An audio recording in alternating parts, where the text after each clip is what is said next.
Bonjour, petite vidéo sur Rupert Spira. Je vais vous lire un extrait du livre. C'est un conférencier anglais, ancien céramiste, qui a découvert la spiritualité à travers Francis Lucille et qui l'introduisait aux enseignements de John Klein et Atmananda Krishna Menon, un nom indien bien alambiqué. Alors, je vais vous lire un extrait.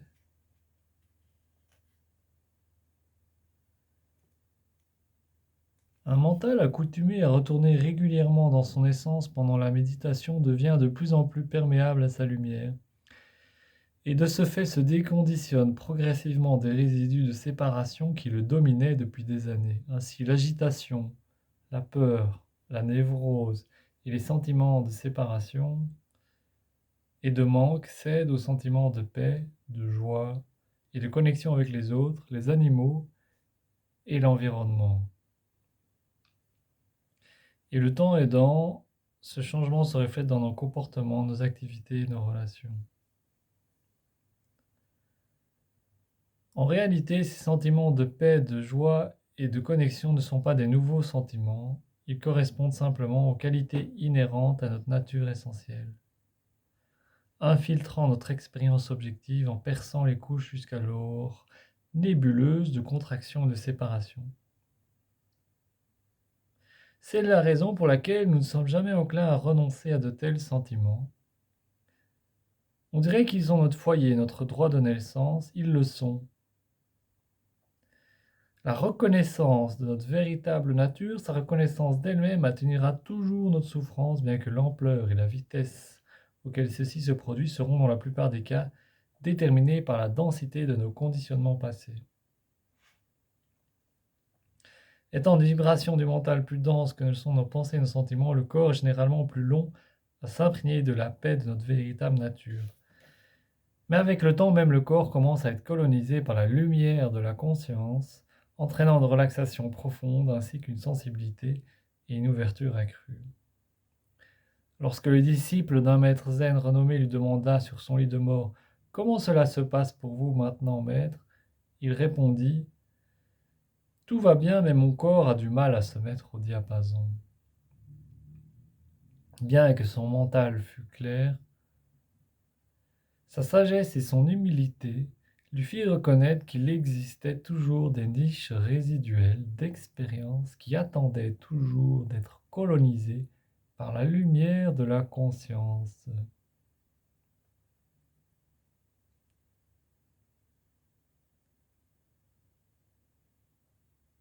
Lors d'une méditation, le mental se fait sensible et ouvert, tout au moins du point de vue de l'individu. Il serait plus exact de dire que durant une méditation, l'activité de la conscience, le mental, se relâche et les formes qu'elles assument deviennent dès lors moins clairement définies, et les limites entre ces formes deviennent donc moins évidentes. Avec le temps, elles se dissolvent complètement. C'est pourquoi les méditants de longue date développent souvent un certain degré de sensibilité vis-à-vis des objets, des animaux et d'autrui, sensibilité qui s'exprime de différentes manières, toute empreinte d'amour et de compassion. Lorsque la méditation s'approfondit, la transparence et la sensibilité fondamentale de la conscience ne sont plus émoussées ou obscurcies par sa propre activité. Les gens et les objets deviennent perméables à la lumière de la conscience. Ils ne voilent plus la conscience, mais en irradient, proclamant sa présence et transmettant quelque chose de sa beauté. Quelque chose que le mental ne pourra jamais connaître ou saisir. Voilà, donc ça, c'est une des pages sur les 300 pages de son livre. Et il explique que la conscience est lumineuse. C'est une qualité de la conscience. Et que la conscience est infinie et le mental est fini. Et donc la lumière et l'infini et la conscience donnent le sentiment de paix et de satisfaction, qui nous donne le sentiment d'être à la maison.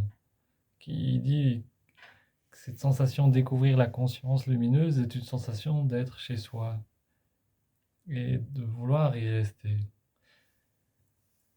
Et d'un point de vue humain, être chez soi, rentrer chez soi, c'est être à l'aise, être confortable, être sans souci et se satisfaire de ce qu'on connaît, être satisfait.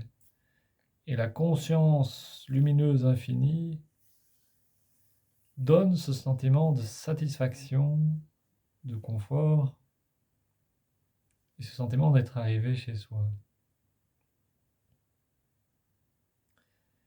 Et il explique que le mental est un morceau de la conscience infinie. Donc le morceau de conscience infinie n'est pas la conscience infinie. Et le mental ne peut pas être la porte vers la conscience infinie.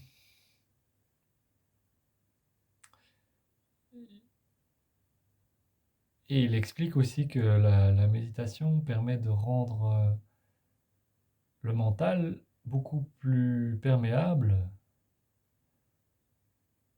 à la conscience lumineuse, mais il explique aussi que c'est dur que la conscience lumineuse s'installe dans le corps de la tête aux pieds. Que, en fonction des personnes, des psychologies, des personnalités, des traumatismes, des problèmes peut-être psychiatriques dans certaines familles, des problèmes de pauvreté, de tout type de problèmes, la lumière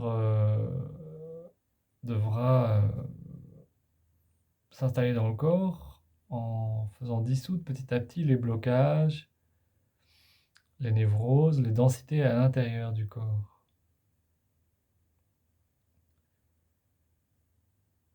Et donc, c'est un point important de la philosophie Advaita, c'est vraiment l'évaporation de l'obscurcissement du mental qui est tyrannique et se fait prétendre être le tout alors qu'il est juste un morceau du tout. Et quand la lumière de la conscience clarifie le mental et puis qu'après parfois un travail supplémentaire avec la lumière de la conscience dissout, amoindrit les densités obscurcies dans le corps, la personne devient plus lumineuse et se satisfait de sentir sa propre luminosité, sa propre conscience infinie.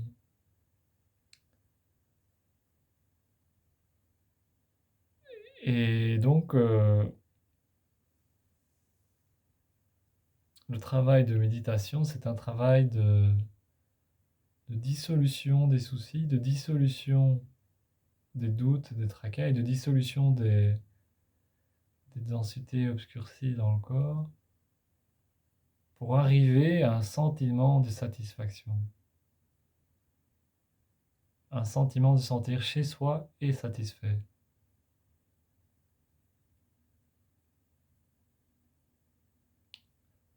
Voilà, je ferai d'autres vidéos sur Hyperspira. Je vous souhaite tout le meilleur et je vous dis à bientôt.